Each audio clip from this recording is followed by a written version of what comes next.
tell, do you see the road? I'm out to my soul into the sides whenever the smoke clear out of my face and my picture perfect.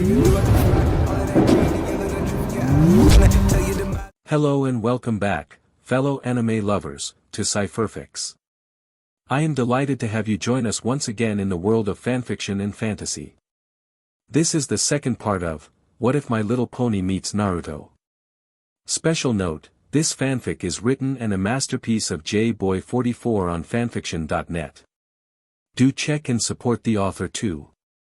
Now smash the like, share and subscribe button for more. Also press the bell icon so that you never miss such great parts. Thanks for the introduction. Now let's dive into the world. In the leaf Fluttershy was in the air holding Shino as she put him down on top of a Hokage mountain and she landed. Gee, a month before Chunin exams and you're looking for bugs? She asked. Shino then collected a bug and said, if you had chakra sense like my hive can relay to me you would see what is up my butterfly. The bugs in this area are irradiated with the same strange chakra or chakra equivalent you girls produce.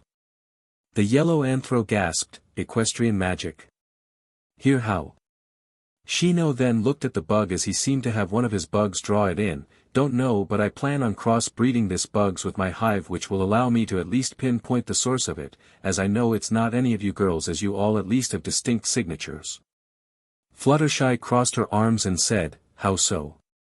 The bug user then turned to his girlfriend putting his hands in his pocket. My hive can pick up Pinkie and Applejack but can't tell them apart. The same applies to Rarity and Trenderhoof, you and Rainbow Dash, but Twilight as the only one comes of as all three types at once, making her the only one I can track at the drop of a hat. Your pets are like ways irradiated with your chakra, so I know they belong to you or well Rainbow Dash if she got a summons. But the point remains, the magic as you call it in this area doesn't come from you girls. The Pegasus girl gasped, covering her mouth. Gasp, a mystery. Shino then held out what looked like a badge with 10 numbers, which is why I am glad Twilight and Shino made this phone things for calling other teams. He put it back into his pocket and added, so long as we're in range. He then walked off saying, I sense a high signature of the chakra the bugs are giving off north of us, come on, we must investigate. After all, this could be good or really really bad.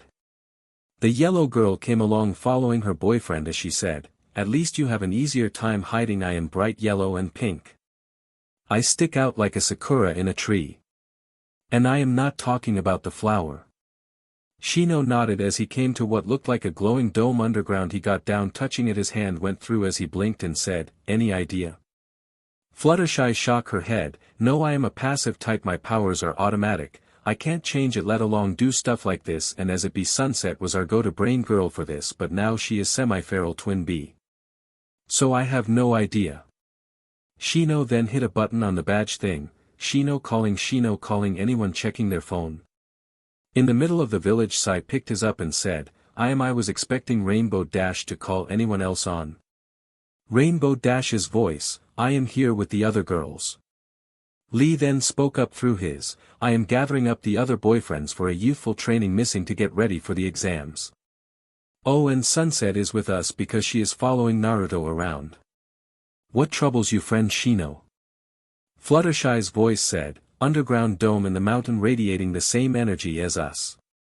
Not too much later the rainbows Naruto, Hinata, Sunset and the other boyfriends were gathered. Shino tapped the glowing hole in the mountain with his foot as he said, how do we know it's a dome and not a portal, as my foot wants to go through a dome would keep things out, he stated. Twilight then said, or it could be meant to keep something in. Naruto then made a shadow clone and it went down the dome and then used a tail to pull itself out before dispelling, sending the original the memories.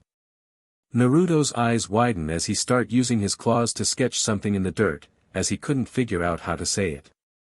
Choji was eating a chip and said, okay, so it doesn't keep put so portal, okay, what you see on the other side? Trenderhoof adjust his glasses, looks like a castle, he's drawing a castle. Applejack tilted her head as he start drawing pig men, is that pig people? Naruto nodded as he kept drawing. Sai looked at it and hummed, he is pretty good but he needs more detail, okay, what's this then? People in chains, with he is making the face longer, he point to Rainbow Dash, chained up pony people. Naruto then gave a thumbs up before saying, "And creepy guy with horns." Hinata smiled as she said, "Ah, he spoke," she said happily. Sunset rolled her eyes as she licked the back of her hand and said, "We fight walking bacon." There was a small group chuckle. Pinkie Pie crossed her arms, "Gee, I don't know, shouldn't we, I don't know, get help or wait, he will believe portal to creepy castle filled with pig people slvs rolled by creepy guy with horns." Lee was hanging his head low, and who in this unyouthful village would even send help or allow anyone to go down it? If we till they will most likely just cover it and make it a crime to go after it, letting others suffer. Twilight sighed as she said, "I hate to say it, but ladies, gentlemen, mostly feral twins, we only have one option. We most jump down the portal to the evil castle pig men slaves, and kick the ass of the bacon people to free the slaves and take down this creepy horn guy." Naruto banged his forehead and added, "Ram. Ram man leads the ham," he said, remembering it. Choji then blinked, "My only question is, will we be able to eat bacon after this?" Rarity rolled her eyes at her boyfriend before saying, "That depends if they are the kind of pig people who talk or not." "Well darling, and friends shall we?" She then jumped down through it with a wee. Choi followed as he added, "I am coming walking bacon, please don't also be talking bacon." Twilight smiled as she jumped down, "For our ninja way." Shikamaru rolled his eyes as he jumped down, "Troublesome." Fluttershy flowed down with Shino both saying, "What the hey?" Sai smiled as he jumped down and said, "I wonder what wondrous sights we shall see. They won't be lovelier than my rainbow dash though." Rainbow Dawes smiled as she flowed down and added, "He got the hang of sweet talking." Applejack grabbed Trender and jumped down happily saying, "Yehahea." Pinkie Pie and Lee then jumped down as they said, "For our flames of youth." Hinata eeped as Naruto's tails grabbed her and he jumped down running on all fours growling. Sunset just hopped in, and when she landed she saw knocked out pig people and an orange male Anthropegasus with blue mane and tail being cut out of chains by Hinata's gentle gist. The male rubbed his wrist and spread his wings and dust off the rags he was in as Hinata smiled, "My gentle fist blades work. I can now do internal and external damage at the same time. Yay!" In a moment Sunset looked at the male getting flashbacks as the Pegasus looked at her and I in shock said, "Sunset shimmer." In a moment the vixen had tackled him to the ground and was cuddling him, making him return red in the face as Sunset purred out, "Boyfriend." Flash sentry. Naruto then make fox sounds at Sunset who made them back before she looked down and got off him and Naruto said, "Sorry for sister, she need focus." Twilight then smiled, "Right, come on Flash boy. Tell us what happened and how did you get there?" Flash sat up as he said, "Not much to say, we were at school then pig men came and drag us through a portal and next thing you know we're slaves for this guy called Grogar in his city of Tamblin." Sunset held her head like she was trying to remember something and Fluttershy said, "She is trying to remember something she knows about the city." "Come on Sunset, you can do it girl." Sunset held her head, "City lead by necromancer," she then tried to struggle, "His power is tied to the city. So long as city stand he stand," she then held head, something about a bell being the key. Choji then sniffed as he said, "I smell bacon." He then turned to see what looked like pigmen in samurai armor holding battle axe charging. As all the shinobi got into an action stance. Shikamaru quickly used shadow possession jutsu restraining the pig men. "Okay guys, everyone take one." Choji smiled as he used partial expansion jutsu to grow his fist big enough to hammer a pig man into the ground with one downward punch. Sai smiled as he simple used his blade to slash one as he said, "Not flashy but who wants rips?" "See humor, I get it." Trenderhoof fired a magic blast knocking out one big man as he said, "Dark humor maybe. But improvement." Lee smiled as he rapidly kicked and punched at the pig man as he said, "Nothing youthful about this but this is great teamwork." Shino held out his hand sending out a swarm of hugs at the pig man who screamed as he said, "Yes but too easy. Way too easy in the long run guys." The red sun of the world was setting making it almost pitch dark for shadows as the big men got free and started fighting back. Rainbow held her hands out firing a lightning bolt as she said, "Had to jinx it." Fluttershy avoided an axe swing and did the summon jutsu, and in a moment the tiger she just summoned jumped and attacked the pig man. "Oh gee Mr. Stripes, you should have told me you liked pork, I would have bought you a ham," she said a little green.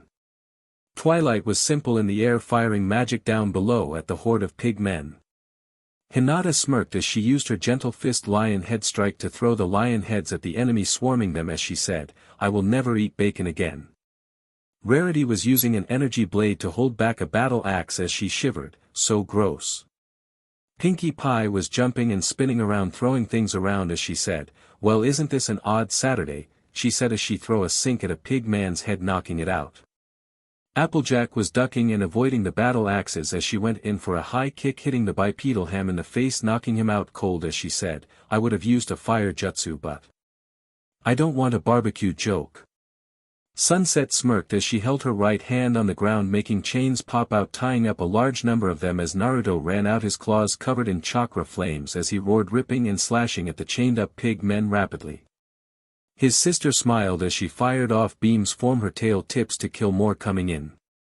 Applejack screamed she was on the ground with 10 axes having just missed her head as she pulled out Twilight's super mode potion and drank it. In a moment she flipped up her fur and mane darkening as her eyes glow green as on her right on a green copy of her cutie mark appeared and green churka stormed around her as she screamed. She then gave a left hook and it sent out a massive green fireball hitting one. She roared like a berserker as everyone stopped to watch. The Earth Pony Lady gave a left roundhouse kick sending out a massive wave of green fire burning more pig men who kept charging. She then rapidly punched firing off more green fireballs at the pigmen and then she turned around and held out the back of her hand stopping a battle axe that soon formed the aura around her. She looked up and spot out green fire point blank on the pig person making the smell of bacon fill the air. Soon the pig men were retreating as Flash Sentry's eyes widened. In a moment Applejack returned to normal and fainted. Trenderhoof quickly ran and caught her and she opened her eyes and coughed. "Yeah, too sick to move like she." Twilight said F. Sunset quickly tackled Flash and cuddled the shocked Anthro, only for Shino to comment, "Okay, let's put this out there, she isn't leaving Flash Sentry alone. Trenderhoof is going to want to watch over Applejack, so let's leave some more backup to help them. Let's leave them with 2 more. Fluttershy stepped up and petted her tiger, "I am only good at range with my summons, I am pest being air control for them." Sai then walked up and said, "As much as I would love to fight beside my Dashi, the fact of the matter is Naruto can slash, he can clone, Shino's bugs can spy, and Fluttershy summons. I am redundant at this point, so I'll stay behind on watch duty." Shikamaru then stepped up too, "You're forgetting me, all I have is clan shadow manipulation skills, I got nothing to fight with, I am dead weight on the other end, I'll need to stay behind." Troublesome. Twilight then rolled her eyes, "Yeah, I am working on that. Problem we found out is fire and earth, all the things need to make shadows. How funny, but all his attempts at those jutsu fail. Even mole attack, but that is the one he is doing the best with anyway. My dark purple fur blinds, I'll scout ahead in the air." She then took off with a wing flap. Flying over the evil dark twist city to see SLVLBR being whipped, and she roared before she stopped. She saw a shine and knew what it was, a barrier. Another barrier. She looked down at the big men walking in through an open gate. Only one way and they aren't going to like this.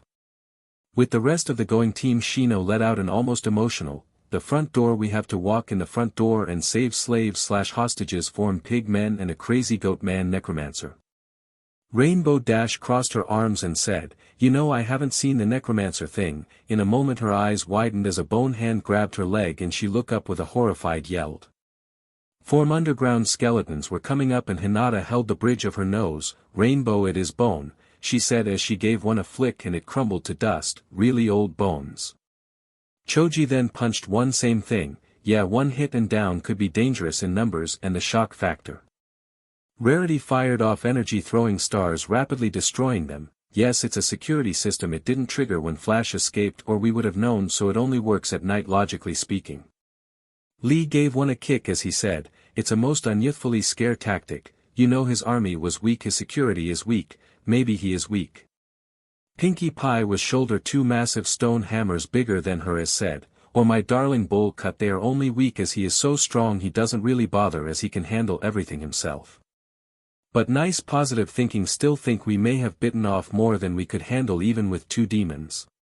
Meanwhile in the city.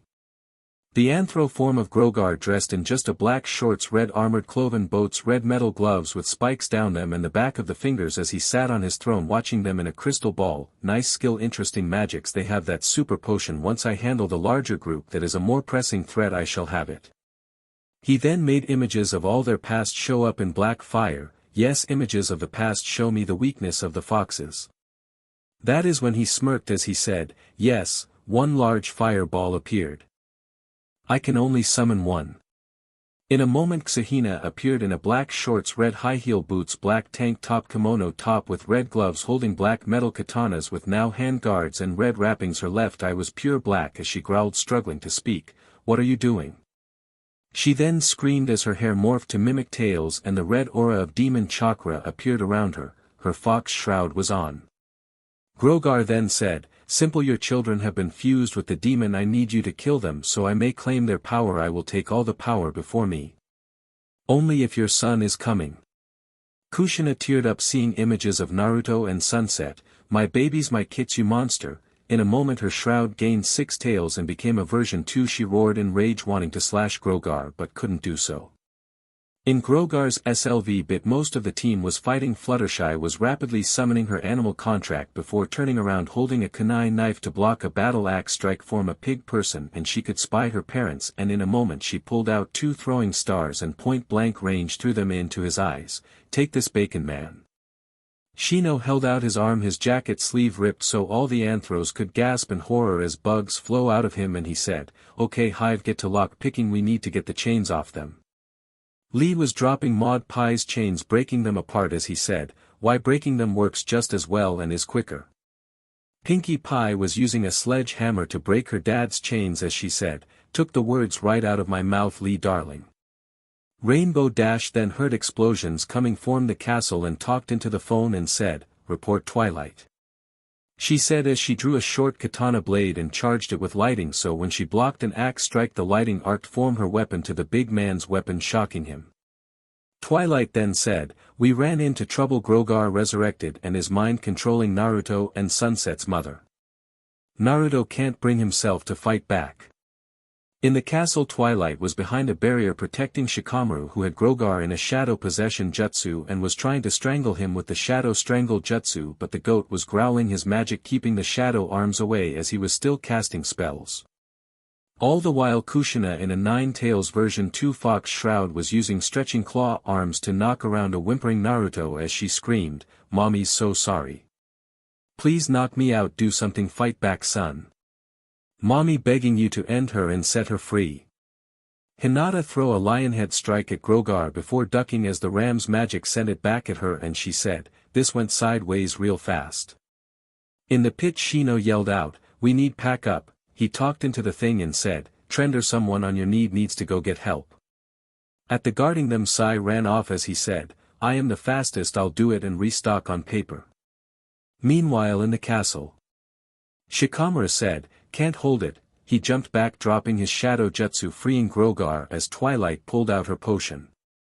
She drank it slowly morphing her wing horn and outfit changing to Midnight Sparkle but keeping AKO's coat as she smirked and fired off a large wave of green fire at the goat only for the goat to make the ground raise to shield him. The male shinobi then said, okay plan B. Shadow possession, he then strike it on Kushina and yelled out, Hinata quickly knock out Kushina. Hinata then sent off a small lion head barrage that hit Kushina, who was frozen at this moment in the back of the neck, making her pass out, return to normal and snore. At this point Shikamaru then passed out of chakra. Before Grogar could strike him Naruto fired off his tail beams, all 9 of them at him while roaring. This knocked the goat out of the room right when Twilight passed out and returned to normal. Hinata stood guard, I'll stand guard Naruto, you're the only one that can match him. The Hanyu nodded as he jumped out the window landing before the goat. Down in the pit ice mirrors appeared and fired off senba needles made of ice at the backs of the pig men, and all turned to see Haku, his outfit now replacing mist symbol with leaf standing on the edge. Choji, whose right arm was returning to normal, said, Holly hog head cheese, this got high smacked by Rarity for the joke. Sweet Belle was in rags blinking at her sister who sighed at looking at her before saying, "You're lucky that anonymous prank lead to Sunset finding her family, which right now is a pit of a problem since one is brainwashed and crash and," a loud roar was heard, "and her twin brother is pissed in feral mode," she said scared. In a moment size ink birds in red appeared and said, "Okay, everyone who doesn't know how to use their wings or doesn't have wings on a bird or one of Fluttershy's large or winged summons, time to evacuate and get out of here. Trust me, I may sound calm but I am screaming internally," he said as he was helping a few foals on to one of his birds. Meanwhile at the castle. In its courtyard, Grogar was avoiding Naruto's strikes and firing off magic only for mist to fill the area and his eyes to glow as he raised a stone wall behind him to block Zabuza's sword strike. You think that would work on the king of Tamblin? In a moment the Zabuza vanished into water as a water dragon formed its melted form and attacked, making Grogar jump back. High on a ledge, Zabuza was whispering, "I know you can hear me, kid. We need a plan and I have it. You're a tailed beast, so you got to use that tail beast ball blaster. My water clones and your shadow clones will cover us while you charge it." Naruto nodded and made an army of shadow clones that jumped down beside Zabuza's water clones as they went to attack the goat man. While Naruto opened his mouth and charged the ball of chakra as Zabuza held his blade before him and muttered to himself, "Okay, let's do this."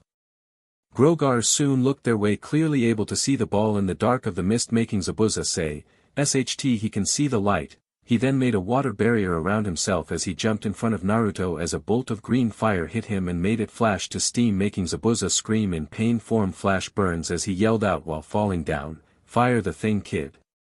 Naruto then fired the tail beast ball blaster. Meanwhile in the throne room, Hinata jumped when Kushina started to wake, only for the bang of the ball blaster to go off and for her to fall. As green energy left her almost like a signal, her connection not Grogar was gone. Not much later, Rarity was using medical jutsu to regenerate Zabuza's burned skin as he growled in pain. Naruto looked at the former human counterparts of the cute Mark Crusaders. He let out a growl before turning his focus to carrying his passed-out mother. Shikamaru and Twilight were being carried by Lee as the two groaned. The male saying, "Troublesome, this is going to look a sight when we get to the village through that stupid portal," he said as they were taken through, and oddly when everyone was out it closed. Fluttershy stretched her wings and said, "Come on, we know one of us is going to get called in to report, so 2 volunteers please." Sai then said, "Me and Dashi will do it. After all, I am the most trustworthy of us thanks to the childhood trauma removing my ability to lie." Twilight held her head and said, "Bring on the Chunin exams. If we can do this, we can make it through the so-called test of death." Applejack held her head as she was in Trenderhoof's hands. "How about editing that potion of yours, Twilight, so you ain't dead? Wait when it's over." Before long the parade of anthros attracted attention, and when Umbu showed up, Sai said, "Me and Dashi are already going to explain. It's an amazing story filled with pig people, crazy goat necromancer demon in a cursed castle, a portal lead to necromancery SLV freeing, and Naruto getting his ass beat by his brainwashed and crazy resurrected mother. Sorry Naruto, that has got to sting." The fox man just looked down as he carried his mother on his back as Sunset walked by, a chain in her mouth and on the other end was a tied-up Flash being dragged by the fox girl on all fours as he said, "Help. I think." Zabuza was rubbing his shoulder from the burns and said, "Not all the way healed, but it'll do, thanks Rarity. Now come on Haku. Kid, if you want I'll drop your mom off at the hospital land, stand watch." Naruto nodded as he handed his mother to Zabuza, who carried her as he said, "How horrible is it that I'm the only one of a handful of adults this kids can trust me, and I am called the Demon of the Bloody Mist."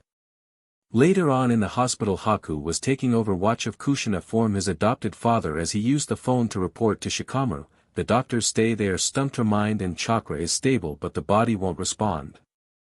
In his house in his room, Shikamaru was on his bed. "Can't believe all we got punished with was no dinner tonight. Anyway, the body was made by Grogar, who is dead. You think his handiwork would still function without him?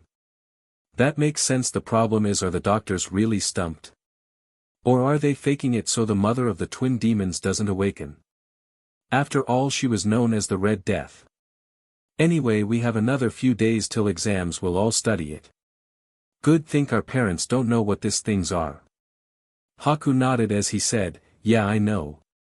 In the Leaf Village it was a few days till the Chunnin exams. Most of the freed slaves were now dressed as in their old clothes, most of them in a makeshift housing near or in the Hyuga household or courtyard. Speaking of which, Rainbow Dash was flying over it avoiding Scootaloo. Applejack was leaving with Pinkie and Trenderhoof looking at Applebloom before leaving. Rarity was crushing off Sweet Belle as she left, saying, "Training time, no time to talk. Why don't you go try to make it up to Sunset?" The three girl then looked to the growling Sunset on all fours, a red aura storming around her. She growled, "Me remember you." The three little ladies then ran screaming, "We're sorry." Soon they bumped into three kids. Konohamaru shook his head, "Hey, you're anthros like those girls always around the boss." The anthro girls looked confused, but Moegi dusted herself off and said, "That is what he called Naruto," as a sigh of respect. Udon then blow his nose, not fear like most people are when the kitsune walks by. Konohamaru snapped his fingers, "Wait, I know you three, you're the ones that betrayed your sisters and idol for one of you and hurt the boss's sister. You three make me sick for your actions. There is no way to make up for this." "Well, almost nothing." Sweet Belle then said, "We'll take whatever we can do." "And what do you mean almost nothing?" She seemed going from sad to hopeful. Udon then pulled out a paper they had written, point to pictures of Naruto struggling to get into a building. "You see now, for a while Naruto and Sunset have been trying to get into this creepy old mansion. It was their father's place, but it's seal protected so no demons can enter and only their dad's BLD family can unlock the door. They are now half demons, so they can unlock the door for an hour but can't get in no matter what, and something is drawing them there." Applebloom banded her hand into her palm. "I know what we're going to do today.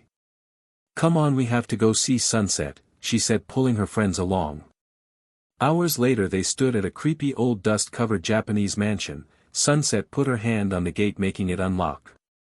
The Canterlot Movie Club gulped as they walked in, the gate closing behind them as Sunset crawled, "Get the thing and we'll unlock it again." They gulped as they head into the scary old mansion that used to belong to the fourth Hokage. When they got in, Sweet Belle had her horn glow to act as a flashlight. First thing they spotted was the trophy case, as she said, "Maybe this is the thing she and her brother want so badly." Scootaloo then point to a picture on the wall. "Yeah, medal with their dad's name on it, I think it's this," she said, taking a picture of Misato and Kushina off the wall. In it Kushina was PRGNT, as she said, "It's the only family picture they are getting." Gee. She saw Sunset over Kushina and said, "She looks so much like her mom. And her brother looks so much like their dad." Sweet Belle nodded and said, "Yeah, it's creepy." Applebloom took a trophy. "Let's just gather up a lot of stuff to see if it's what she and her twin want." The unicorn nodded as they head up the stairs and came to what looked like a nursery with only one crib in it, and one crib box that was unopened, and she said, "Gee, most not have known it was twins right away." She then picked up two dust-covered teddy bears and said, "I guess this was supposed to be their first toys. The more we look around the more I feel bad," he said sadly. Scootaloo nodded as she picked up strange triple-pointed knife thing as she said, "What about this? It looks special and I saw a picture of his dad holding it. It could be a family heirloom." The Earth Pony Anthro came back from another room holding a scroll. "I found this, maybe it's a letter to them in case they died like they did."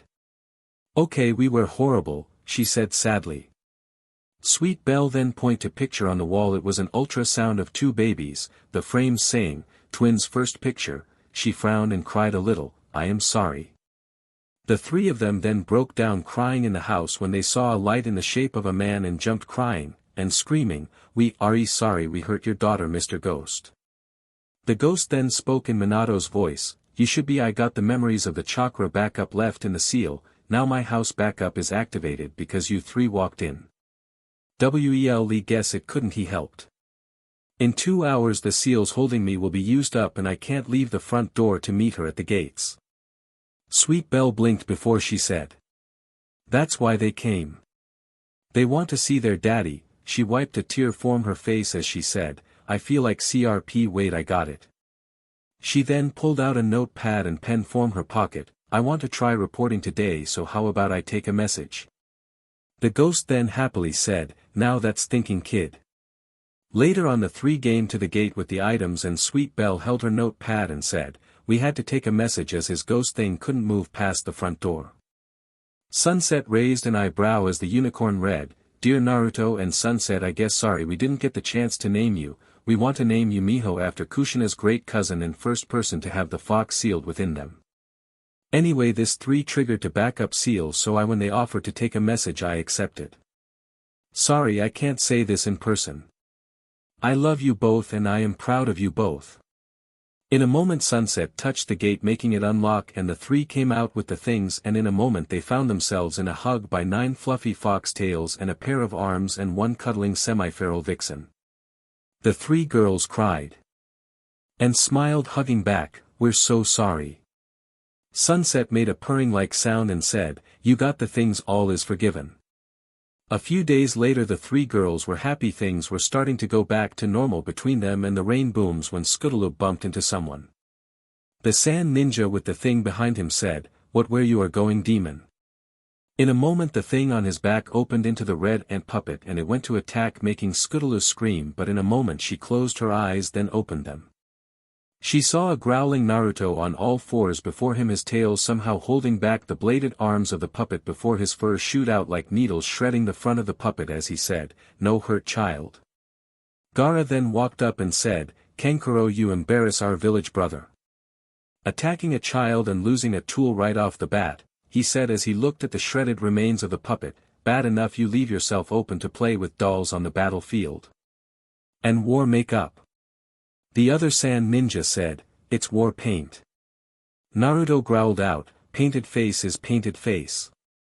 Sweet Belle then whispered to her friends, Did the fox just tag team burn this guy with his own brother?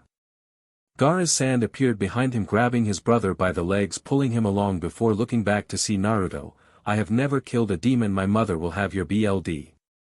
Kankuro then looked at Naruto and said, You're a tailed beast, you surely know my brother's seal is malfunctioning, making him go crazy from the fact he can't sleep without the thing taking him over.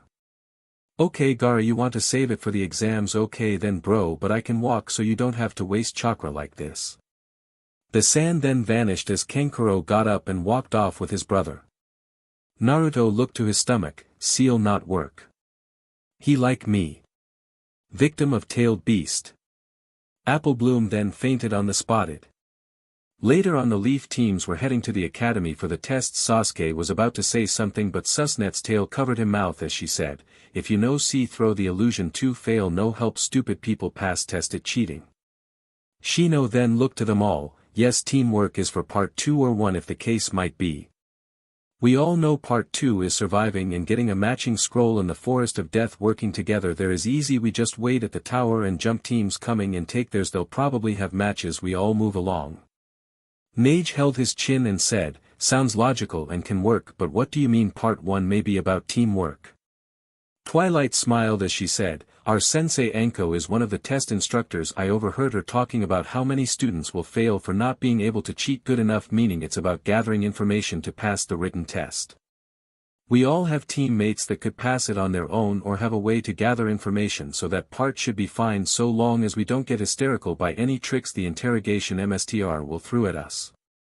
Another Leaf ninja walked up to them, Hi, I am Kabuto, and yes you are right, I've taken the exams before.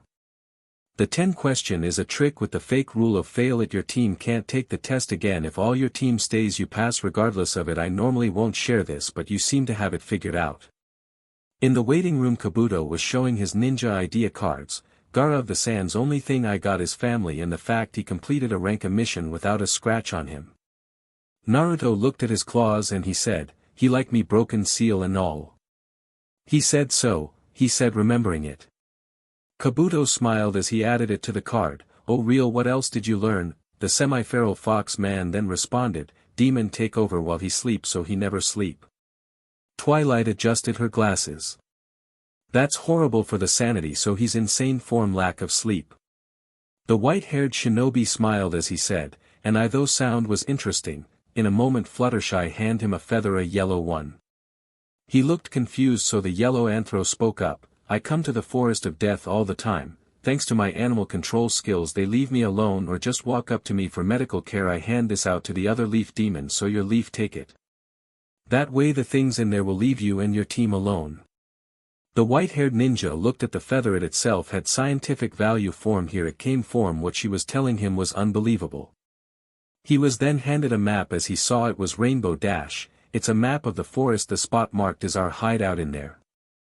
He looked confused as Twilight smiled. Ink Sense takes us there to train all the time, so we have a little cabin made out of a large hollow tree in the middle. The tree's chakra is synced to the maps. As we made the maps form paper made form the tree's branches. It'll guide you to it and let you open the door. There is food, drink and all that other stuff in there.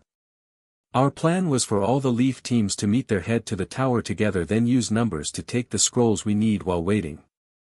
The white-haired ninja adjusted his slipping glasses as he said, "And you didn't know my team was part of the exam, so you are hand them to me now. Well, thank you for the gift." Later on in the second exam in the forest, Kabuto's team was first to open the hollow tree's door. Inside was a cute little cabin with multiple floors reaching to all the hollow areas of the tree. Misumi crossed his arms, them bending in a weird way as he said, "Unbelievable, the feather working. The fact a giant yellow saber tooth came up to get a piece of wood removed from its paw then ran off. The tree, the changing map."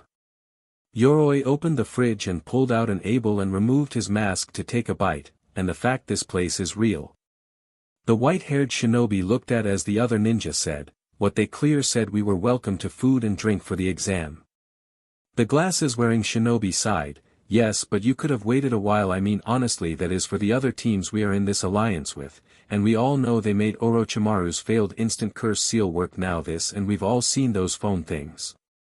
Misumi then opened a bottle of grape juice, "Water and juice do those bees drink?" he said as he drank it under his mask. "Okay, what's your point, leader?"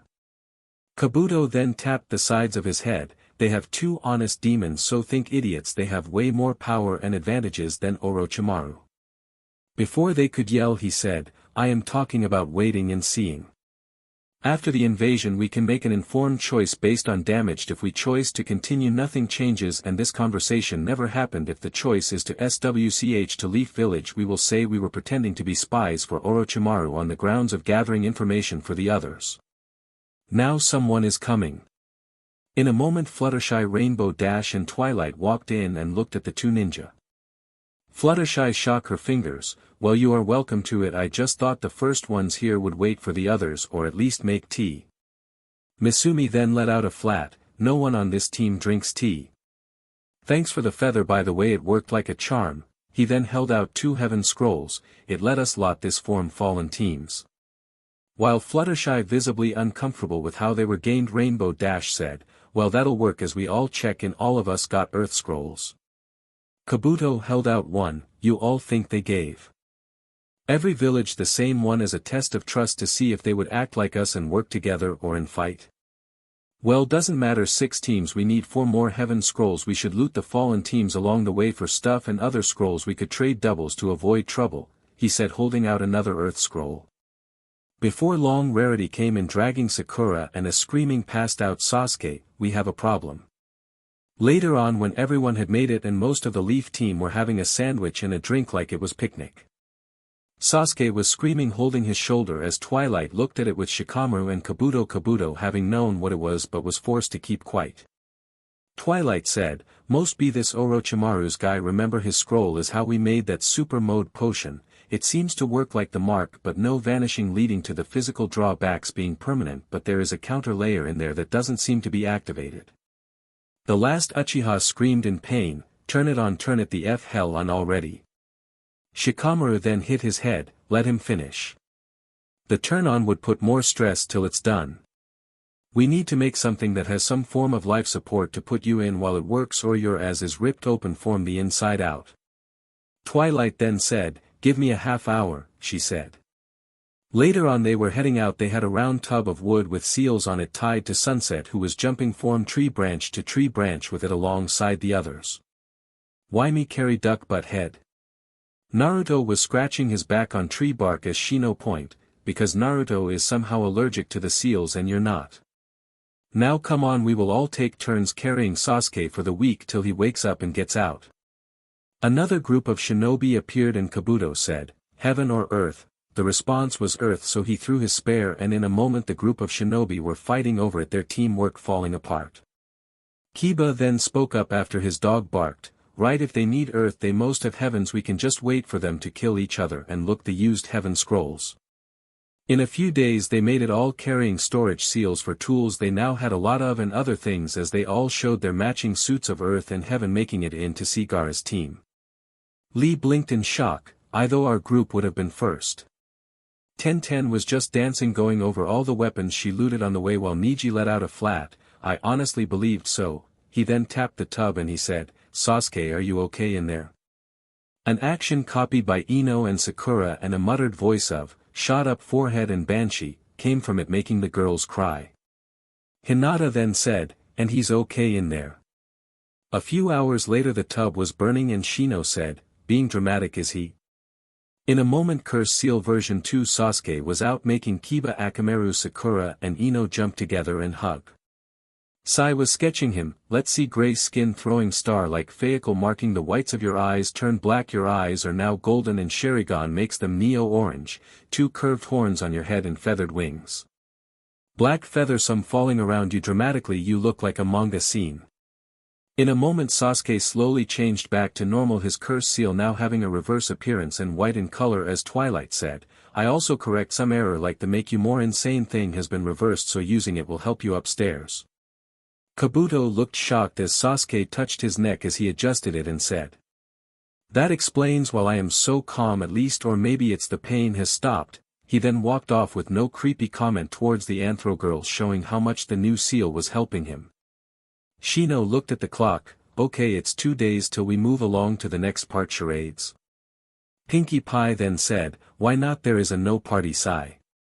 In a moment Fluttershy pulled out a seal and opened it, making a large basket open. "I brought snacks and sandwiches and some instant ramen, heating tools and water bottles along with some other drinks." Later on Temari walked by them to see the Leaf teams playing charades and having a picnic, as he said, "I can't tell if they are insane, crazy, strong, just weird, or all of the above." Even Sasuke was playing along, trying to guess what Niji was acting out, and he said, "Is it one of our senses while drunk?" Niji confirmed with a thumbs up. In the preliminary round Hinata's lion head barrage hit Niji and he fell back, and he got up saying, "We agreed first hit wins, as it our clan style, so I lose. So nice of you to not use the seal to auto win, cousin, I will remember this kindness." As they left, the board lit up Trenderhoof and Kiba. The two walked down. Kiba quickly used beast mimicry and Akamaru man-beast clones. The two quickly started using Fong over Fong. Trenderhoof made a barrier around himself, holding the 2 vortexes of claws back. In the stand Sai rolled his eyes, "Kiba, Kiba, Kiba.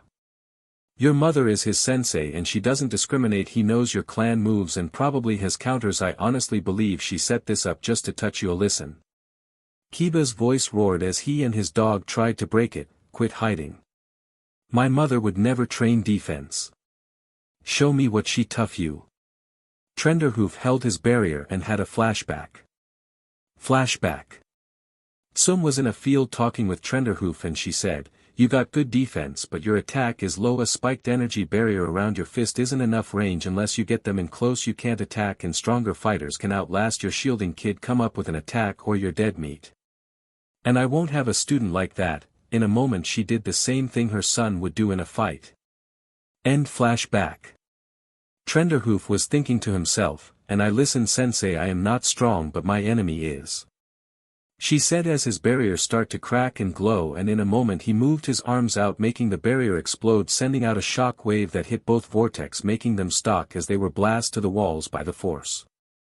Watching form the scent seats, Tsum remembered that fight. "You mistakenly sent me back flying an inch with that. Now you can do that. It isn't just the power difference, you improved your trap barrier move. Kid, I am so proud he has found his claws," she said proudly, watching her son struggle before saying, "Not that I hate my son, far from it. He needs to stop this thinking he is top dog thing. He hasn't earned it. This will put him in his place and he'll act right, and then maybe he can get a date at long as last." She looked down to see Akamaru turn back to a dog as Kiba got up and charged with a roar before Trenderhoof made a wall to hold back the claws. The other shinobi jumped back at the sight. "You think I would fall for that trick twice? I know your shields are also bombs now. So I'll avoid them, and I know you can't do 360, he said as he throws smoke bombs. Trenderhoof then quickly made a dome and his eyes widened as he coughed formed the smoke being trapped, so he dropped it and felt a kick to the gut that sent him flying. As he said, F fell for the trick. In the stands Tsum rolled her eyes, now my son uses his head and turns his domes against him. The one time he thinks. She said, oddly impressed at that was an on-the-fly move. Then the smoke cleared to show Akamaru had been moved and now there was two of them. Kiba laughed as he rolled one with his foot, I can clearly smell your scent, dude. Only for the other. Akamaru to be covered in smoke to reveal Trenderhoof now behind Kiba, hitting him in the back with a dome-covered fist holding some of Akamaru's fur. The dog man down on his knees gasping formed the blow as Tsum commented and said. But he's still smarter than my kid. Trender smirked as he adjusted his glasses and dropped the fur as he smiled and said, and I am still smarter than you. I trained with your mom, you think I wouldn't know to counter that sense of smell of yours. Kiba rolled to avoid another strike formed the domed fists. He then reached into his gear back and pulled out two gloves now on, they were black with kunai knife blades fused to the tips glowing with chakra as he went in swinging, making Trenderhoof duck and move to avoid as both his fists were covered in domes as he went in for punches. Kiba likewise avoiding, while his mother comment, he made those chakra claws himself to copy Trenderhoof's jutsu, didn't he? Nice, but now it's up to just combat as they have a counter for everything else. In a moment the mirror match between the two was broken when Trenderhoof went in for a roundhouse kick hitting Kiba in the side as the anthro said, you seem to forget I have hooves. Kiba throw up BLD then, said, I am not the top dog, as he passed out formed the blow. Trenderhoof won the battle.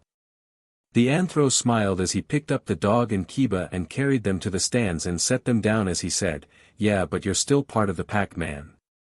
Applejack looked at her boyfriend, you couldn't end this sooner with a spiked dome punch, she said pointing at him only for him to respond with. Yeah, but he's a leaf shinobi, he isn't the enemy. The rest of the matches sadly went the same way they did in canon again sadly. As Lee was being taken away, Pinkie Pie was crying, her fur was darkening as her mane and tail became flat and she jumped down and looked at a poodle of Lee's BLD and bit her finger, adding her own to it as she looked at Gara with murder in her eyes as she yelled out, I will kill you for this. I will geld you then kill you. Gara then pulled out a dictionary to look that up and he raised an eyebrow. You won't be able to get close enough for either of those actions, but I will remember that combo. You are crazy. At with point Yamato, who was running the show, sighed and said, okay, this is it for 3 more months of training to get new skills before you showcase your skills in a tournament. The winner gets the promote guaranteed, but if you impress the council you can get promoted even if you lose. As they left, Kabuto's teammates were handing Fluttershy's feather to the disguised Orochimaru, who smiled at it, a demon's DNA in my hands, so perfect and such wonderful toys, they have gathered me one of it and a copy of their version of my instant curse mark potion, please and thank you boys. And where is Kabuto? One of them said, with them gathering more information and earning trust.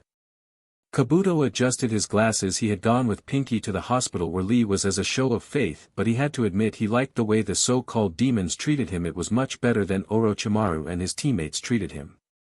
He saw the pink lady and said, look, they said he would live and they would need a skilled sergeant to restore his ability to walk. I know such a sergeant, Tsunade. She is a medical ninja and doctor of legend. She quit the Leaf Village after the war as the war killed her husband-to-be. She's been drunk and gambling ever since. I bet if you could find her you could trick her into a bet to come back. After all, she has horrible luck and always loses. I even plan to meet her one day myself to get her to teach me. I found her roaming has a pattern. Pinkie Pie hugged him and said, you're a good friend, Kabuto, don't forget that. Now come on, let's go see if we can get a travel permit and hand that information to one of the winged ladies. They will probably be at the hot spring. When they got there, Kabuto's eyes widened as there was Jiraiya trying to peep and Pinkie yelled, PPNGTM. The white-haired boy said, that's Jiraiya, teacher of the 4th and who was supposed to look after his kids if what I read is true. At that moment the legendary ninja jumped as the semi-feral Sunset was on all fours looking at him. She was growling as he gulped, Mimi demon feral Kushina. Nice girl, be kind to your stupid godfather. Sunset said. Mommy said, Geld perv sage. In a moment lots of toads were summoned to try and give the ninja a head start from the demon lady who was clearly on the warpath. Not much later white-haired man was in bandages talking with the 3 ninja that found him. Thanks for not gelding me and just beating the SHT out of me, thank goodness for sage mode or I would be dead. Pinkie Pie blinked, you're a sannin like the bee I need to find to save my boyfriend's legs. You will train me like you can't train your godkids and will start being a godparent. Or I'll geld you. She said, somehow pulling 2 chainsaws from her flat mane. The sannin then let out a flat, okay I'll do it, 3 months going to be a long eventful one. Little did they know at that moment a group of hooded figures were taking Kushina from the hospital and leaving with her out the window. Out in a village far away Tsunade was smashing her fist into the dirt as Twilight was sitting on the cloud. There I sat on the cloud by legal contract, you side witness by your frozen over their assistant, you have to return to Leaf Village to train me Ino, Sakura, Hinata, Rarity and Kabuto. Meanwhile in the Leaf. Spoiled Rich was ending a rant, and worst of all in this makeshift housing we are around those creepy blank-eyed freaks. She then jumped when she heard a cough and there was Niji giving her the stink eye while he was eating pizza. Kabuto came out and said, if he want you dead lady he would have just made you have a heart attack now that we covered he just want to scare you Niji man focus, we need to meet up with Naruto Sunset, Sai and Rainbow. We need to find Kushina while Pinkie Pie is training with Jiraiya. The white-haired man then pulled Niji along. He asked, why am I going not Hinata? The man adjusted his glasses, she needs to train for the exam's 3rd part in a few months, you don't. And either do me or Sai, the semi-feral twins are half demons and Rainbow is only coming as she wants to give Sai emotional support.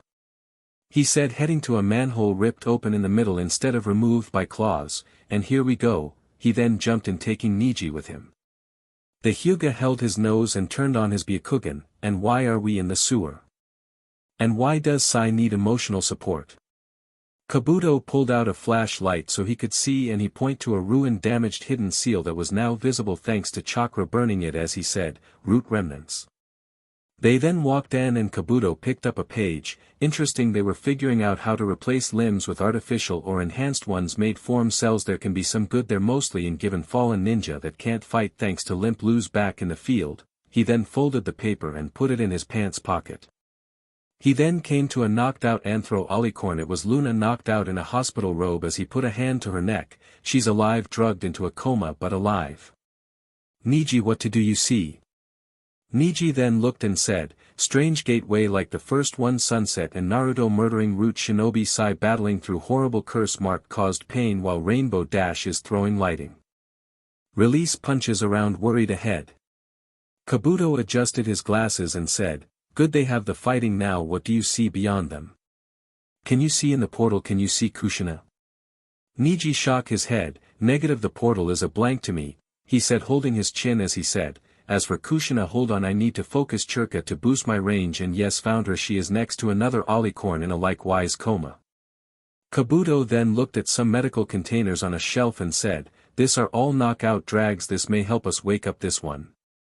I am a medic but I need your help Niji, you can see the chakra network and internal structure with we will need. He then pulled out a scalpel, my chakra scalpel can slash through skin to get at the inside. He then handed it to him.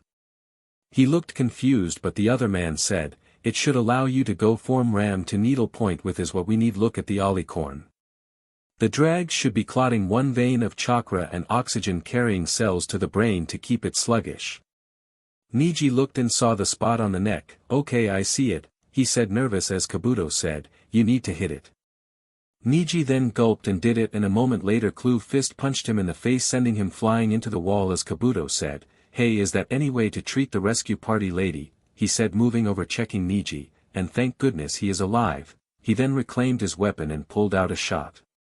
He said, I was saving this activity booster for me in case I got tired, but you are not drugged and you have to be up to hot fall into coma, so, he then injected Niji in the arm making him jump up just fine other than a black eye. The Alicorn got up and said, sorry the captors didn't really sell a good image of your kind, I am Princess Luna of Equestria. Kabuto bowed and said, I am Kabuto and the man you just hit is Niji Hyuga, we are shinobi of the Leaf Village, unlike those root freaks who want to rob people of emotion and make them loving weapons. The princess of the night made herself glow, turning her robe in a black kimono with blue trim and her cutie mark on the belt as she fixed her mane with a shake and said, "Good, now then I take it our next stop is my sister, a hand not connect to a body then flow in making them jump." Niji then blinked, "Yeah, let's do that and get Kushina before her half kitsune kids go full on rage mode." Kabuto then blinked, "Your X-ray eyes know the way, lead Niji." Niji then ran off leading the group. Meanwhile, in the battle, Sai was using his sword to slash a root shinobi in the chest as he growled in pain, "F curse mark on my tongue." The root umbu came down swinging a sword at him with EBLD with his shorter blade. "How are you fighting through the pain, traitor?" Sai smiled as he happily said, "The power of love and friendship," he said as he jumped back and threw a page summoning an ink lion. Rainbow Dash smiled as she flapped her wings, sending out wings blowing away root shinobi as she said, "That's my boyfriend, she sounds so happy." Sunset was growling as her chains held down root shinobis as her tails fired beams killing them as she let out a feral roar. Naruto was likewise roaring using shadow claws and the rasengan which he somehow copied for Jiraiya to shred into them.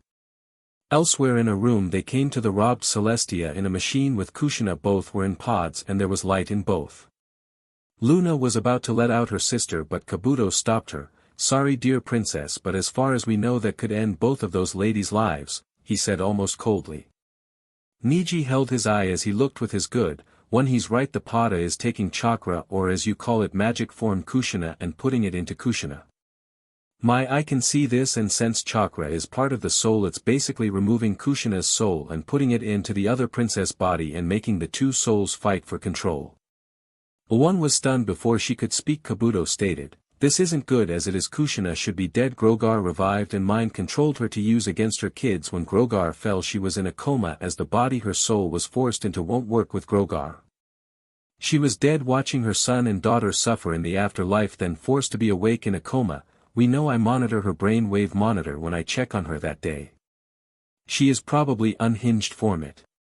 One gulped as she said, "While my sister has always dreamed of a family but couldn't have it, isn't there some way to save them both?"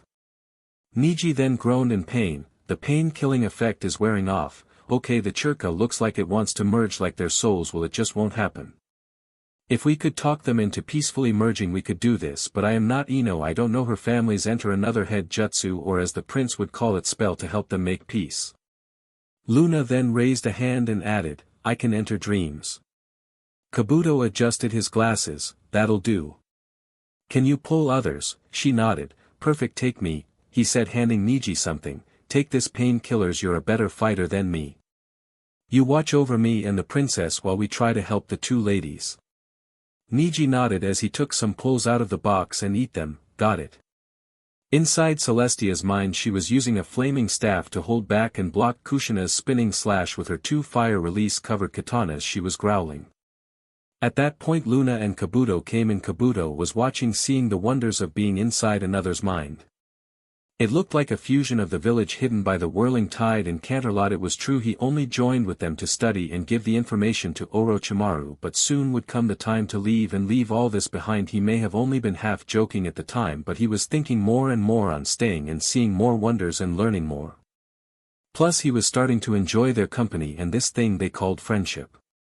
The on the fence whether he was a traitor anymore or not called out, "Ladies, you're not enemies here." Both turned to see them and Luna said, "Why yes, he speaks the truth dear sister, it's one mad man named Danzo's force." Kabuto then held his hand to his head as he said, "He is trying to get you both to destroy each other so he can boss around the empty shell that will he be made. The thing doing this wants one or no mind. While that isn't true, it doesn't mean you both have to go." Kushina looked at him as Kabuto called out, "I am a friend of your children, trust me, they are going wild right now trying to find you Kushina, but right now you two need to make peace. If you make peace and merge, he won't win and Root won't have a mindless sun goddess SLV, he added, not believing it. The princess of the night held out her hand showing Kushina Celestia's memories and her sister Kushina's as she said, "Please dear sister, it is the only way." After viewing each other's lives the two women held hands and in a moment there was a flash. Kabuto then woke up just in time to see Celestia hold out her hand, summoned Uzumaki chakra chains to hold back Root force while Niji knocked them out. In a moment the white alicorn covered herself in fire like magic, and when it was over her mane and tail were now red flame like she was dressed in a red kimono of mini skirt length. She also had on black stockings, a white belt around her waist with the Uzumaki clan symbol, and she gave herself high heel sandals. She took a katana form, one of the knocked out root shinobi, and looked at her. Reflection in the blade. What am I going to call myself? Celestia Uzumaki sounds nice. Now come on dear sister and friends of my foes, let's go stop my half-kitsune kids rampage through here. They then walked out to see lots of claw marks burned into bodies and walls. Niji was holding his black eye as he said. Yeah, let's follow the slash marks to sunset and Naruto. There was a roar horde as the Sun Princess says. It appears sunset has the Kushina side of me's temper. Another roar was then heard as Niji said, and Hinata just got hit and Naruto is making whoever it was hurt badly. Kabuto then adjusted his glasses as he said, makes me wonder. He then opened the door and there was broken tubes filled with some sick mass of plant matter and flesh.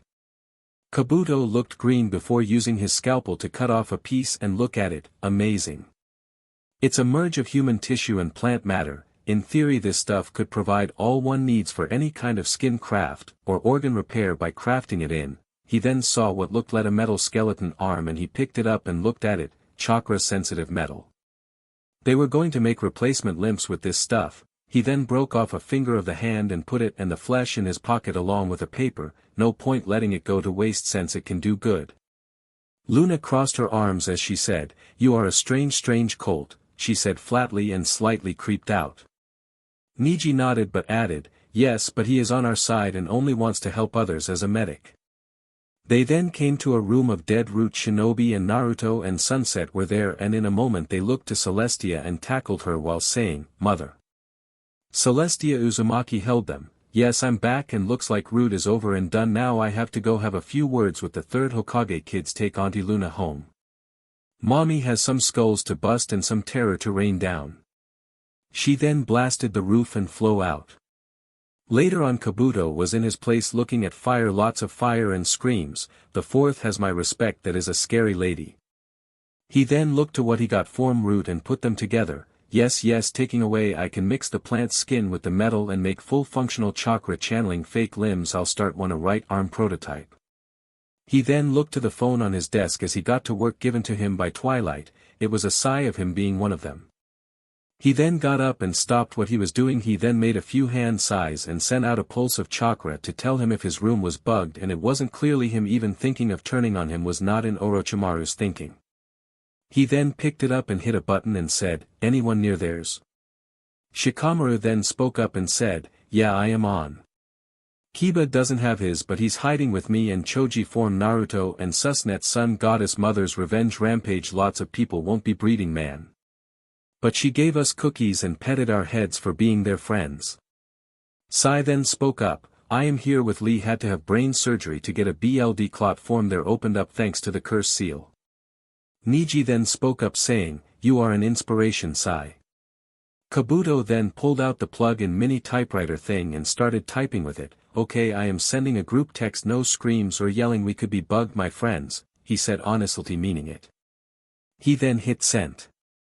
His message was a half-truth but it was this, Orochimaru offered my team a chance to join him years ago. I have been going along with my teammates but I don't want to be traitor nor will be allowed to be a medic ninja. If I tell anyone I'll have my churka sealed for being a traitor for not saying it for so long. I want to help, I don't want to lose you my friends. Niji was first to text back, I know you talked about being a guilty piece of SHT while you were asleep in the dream realm with Luna. I know you would make the right call, will protect you. Or at least stand by you if they do send you to court. Lots more text came in agreeing with him and Kabuto broke down crying. His job was to pretend to be their friends but he became the mask and texted, thanks I don't deserve friends like you. A few weeks he was showing his prototype replacement arm to Tsunade High holding his hand to the shoulder strap. He was able to move the arm, its hand was a simple mitten but it worked and it was mostly plastic. Tsunade held her chin as she said. Yes, that could mold Churka like a normal hand if it had fingers. It's amazing Kabuto. This will probably go into use almost right away when we do get it to 5 fingers and to legs. The whited-haired ninja smiled as he said, why thank you. Meanwhile, Kiba was walking with his dog Akameru Trenderhoof, Yamato and Sai. Sai sighed as he said, I understand me Kiba his dog and Yamato-sensei, but why Trenderhoof he has to practice for the exams, he shouldn't be on this get the travel's pet back mission. Trenderhoof sighed as he said, following a ferret to get it back to nomads. His phone then came on with, we got it and are heading out. It was Kiba's voice. In a moment Trenderhoof had to summon a shield to block a sword form, a guy dressed as a knight as he said, okay, going to have to meet up. Raciest as with sword. The knight jumped back, making a retractable shield open on his arm as he readied his sword as he said, stand and fight Jello monster. Trenderhoof made 2 small domes with spikes on them around his hands as he said, dude, I don't know what Jello is. I am just a unicorn. And you're attacking me for no reason, so you're the monster here. The knight came to slash only for his sword to be caught in the spikes of the dome like it was a sigh, and in a moment a twist of the first knocked the sword out of the guy's hand and Trenderhoof went in for a kick. The knight rose his shield as a spot on his body glow and a barrier appeared around him, and Trenderhoof jumped and made an energy plate form to stand in the air on, so the attack missed, to the knight's shock as he said, dude, that is so basic, it was my go-to move for a while. The anthro adjusted his glasses, also that's not chakra. You're using some kind of magic stone instead of the power we all have inside of us. Are you stupid, foreign, both, or just like Rock Lee your body can't control chakra right enough to use it actively? Wait, magic stone, is that what this jello stuff is? Answer me. The knight grabbed his sword and said, I should be the one asking the questions here, monster. Trenderhoof rolled his eyes, again the only one who is attacking here is you. You the monster. And also you're in the land of fire, this headband signals my place as one of its protectors. You are the invader invading my homeland, so even if you didn't attack me first you're still the bad guy. And a monster. The knight growled as he jumped up, spinning to make a stronger electric charged barrier only for Trenderhoof to simple fire off a magic beam, and in a moment there was an explosion. That is when it went dark and Trenderhoof woke up to the feeling of moving and the sound of hooves. His logic said he was picked up by a traveling group, and he opened his eyes, no cage, and he spotted the now helmetless knight listening to one of the women who said, and that ferret has lived since our clan split when we had to leave our old homeland, proving we once had a home. The knight was putting on his armor and he asked, what makes you think I care, lady? The lady smiled as she rolled up her sleeve to show a mark that made the knight jump as he said, I treat your cut. I saw you have the family crest. Everyone born into this family no matter what group has it. You have it, you're form the other group of our clan cousin. We are family. The knight looked confused as he finished putting his armor on, and he sighed and bowed to Trenderhoof. In light of that I have some thinking to do. I most apologies, I am Temujin. Your name Unicorn? Trenderhood got up and rolled his eyes. Trenderhoof, adopted member of the Hyuga clan. Speaking of, with Yo-Yo raciest knight's lost cousin, how close are we to the Leaf Village? I lost my, well, let's call it a radio, so I am lost. The travel said, oh, we are about a week away. But you were only out for a few hours, Unicorn. I, though the Leaf stories were fake, but no, here you are, a legendary creature. The knight then looked to the unicorn, I think I know someone who can give you a ride if you will come with me. Trenderhoof rolled his eyes as he said, if it gets me home and out of this nut job place, fine, but I am watching you. Meanwhile, in what looked like an old castle, Kiba and Akameru were growling in man-beast clone mode. The werewolf-like Fugai, as Kiba said, that mimicking of my clan's powers, I don't like bootlegs. He then made one shadow clone, and in a moment all 3 merged into a 3-head giant wolf, roaring as they attacked the smaller werewolf lady, who was shocked and knocked away with one strike. Not too far away, Yamato was summoning massive wooden spikes, impaling and killing Chimera the bat lady. Down below at the rocks, the Frankenstein-like monster Ranka was screaming, firing off, lighting at copies of Sai. Unknown to her, the real one was not around her, as behind her a tree turned to ink as Sai jumped out, slashing the back of her neck. All 3 were taken care of. A moment later Sai used his blade to remove the stone form that knocked out Fugai, as Yamato restrained her with wooden restraints he summoned through would release. Kiba then broke his fusion as Akameru returned to normal. Okay, let's get to asking why they kidnapped the nomad who paid us and what they have to do with Trenderhoof's vanishing. In a moment more knights appeared large with maces, most of them had weapons in them already as Yamato said, okay, I admire their determination. Elsewhere. Temujin was leading Trenderhoof into what looked like a mobile castle as the knights Mstr Hato had just finished his speech about making world peace with the Stone of Jello. But Trenderhoof laughed at it to both people's confusion as he said, sorry, there are just so many flaws with your plans and logic. Hato held his chin and said, well, do enlighten me, horseman. The Anthro list off on his fingers, number 1, we know how to use our chakra. I am not the strongest of my group and I was able to fight your best to a standstill, as our final attacks knocked each other out formed the clash. Your guys' stone powers are nothing but a shortcut to not that impressive power. The priest-like man seemed shocked by the statement but could detect he was telling the truth. Trenderhoof list another 1, 2 people aren't just going to agree to peace to make your plan work, you would need a war to end war or use fear making it a dictatorship not a utopia. 3 if you do it the war to end war way the loss of life won't be worth it. He continued as Temujin was clearly not liking what he was hearing as he said, for as a shinobi I can tell you our villages and homelands are who we are to you, unite the world in one banner would take that away. He pointed to his headband and said, and trust me I will do anything to protect the leaf even if most of them are ingrates only because of the ones that are grateful. Finally, do your stones recharge? Or do they just run out of power? The 2 had no answer as the unicorn clapped his hands and said, the defense rests. Your plan is doomed to fail and relies on stones with limits you do not know. So you're rushing head first into things. But for worth it's worth, I'll promise to make sure everyone back home is as happy and safe as can be in this wacky world of ours. He then spotted a large tree growing in a second as he said, and that is Teach's power, so I am heading there to reunite, so don't need the ride by.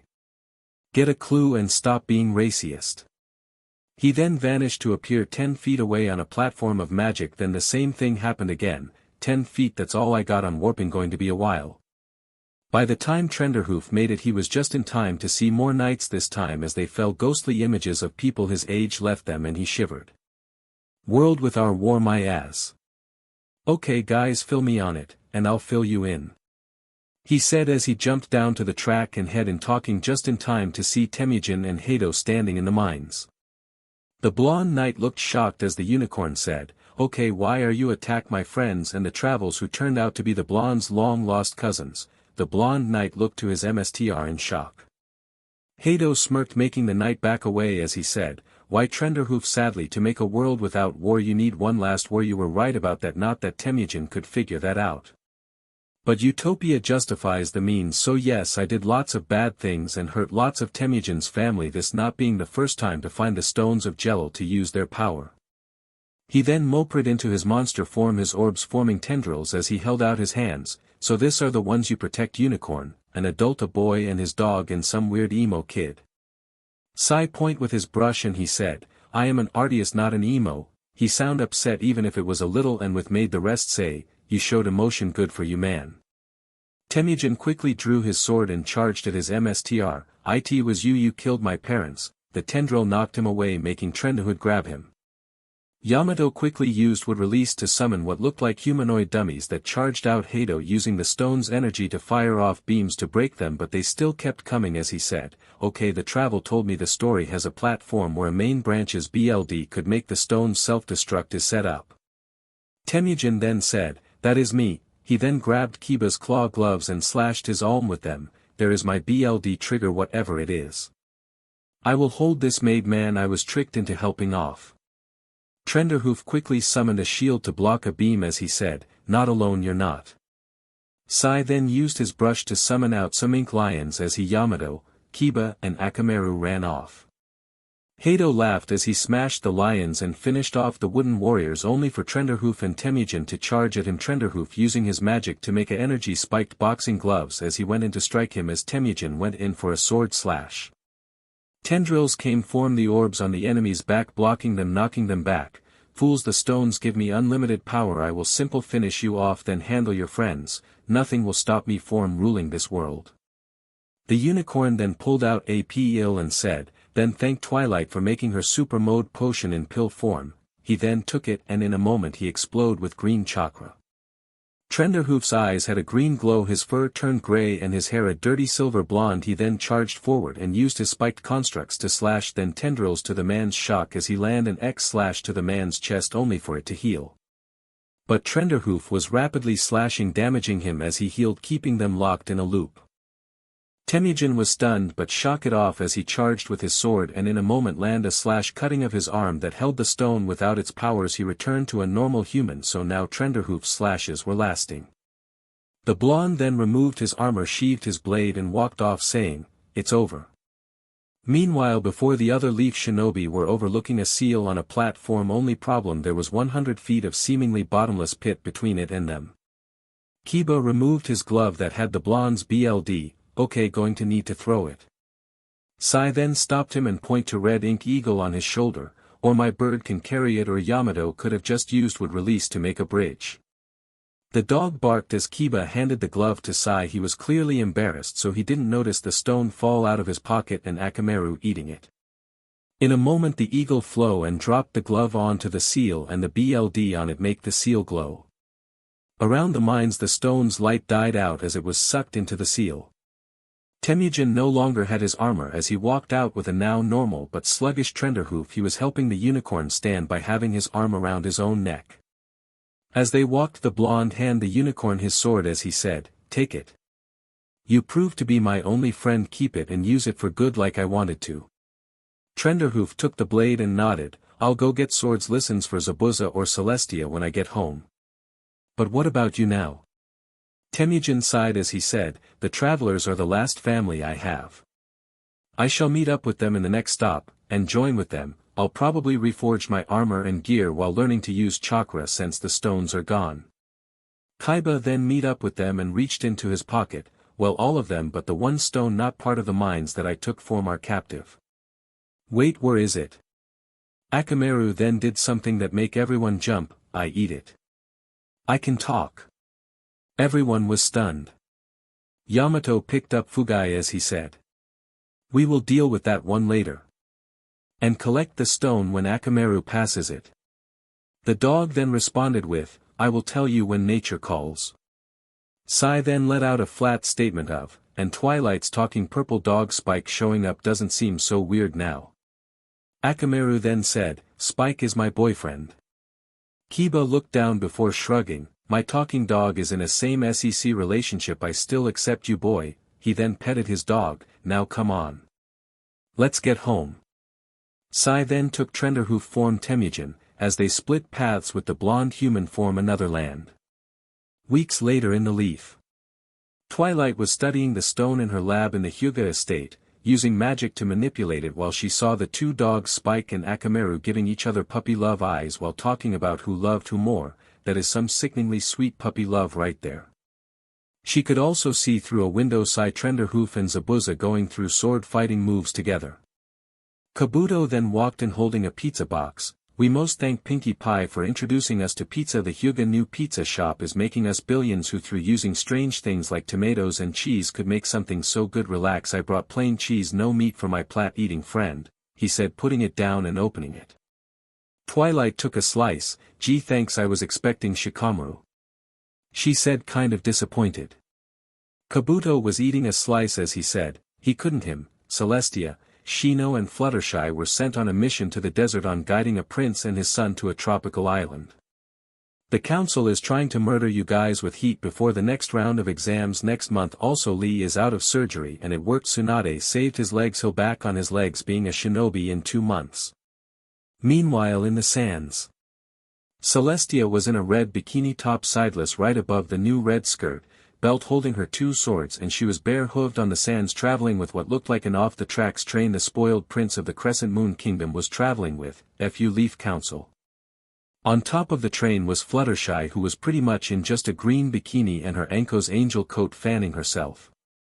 Shino, who was in shorts and without his jacket, was red. Shikamaru was in shorts now, jacket and smoking as he said, "I miss my Twilight."